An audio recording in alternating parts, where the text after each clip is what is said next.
Well, this, of course, has become, like most things in the United States, a political football. Not only on Capitol Hill, we've obviously seen lawmakers going back and forth, taking snipes at each other, but it's also been a weird source of unity for some politicians, which normally are very, very far apart on various issues. If you look at people like Marjorie Taylor Greene, who is on the far right of the Republican Party, she voted against this bill, as did far-left politician Alexandria Ocasio-Cortez, obviously for different reasons, but Marjorie Taylor Greene saying that she was the only person in Congress to ever have been banned by a social media platform, and she was worried about the First Amendment rights implications of this ban, whereas AOC say that it was more about the antitrust issues that this brought up. If this platform was to be sold to an American company, there are obviously only a few companies that could buy something which is of this size. We're thinking, of course, Amazon, Google, Facebook parent company Meta, which could bring in some competition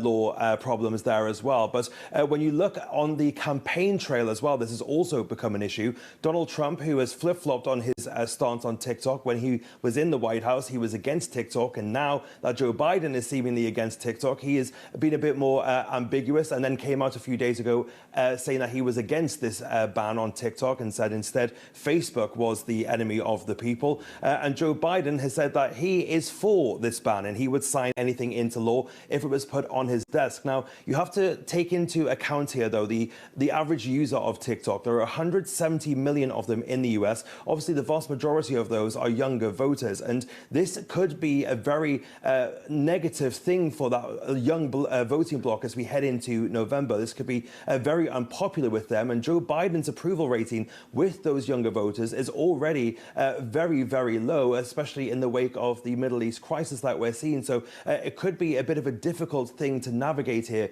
for both candidates as they seek re-election in November. Imagine if TikTok influenced the election. That would be interesting, wouldn't it? Fraser, I know you're watching all developments for us. Thank you, sir, as always, very much indeed. Fraser Jackson, our correspondent in Washington.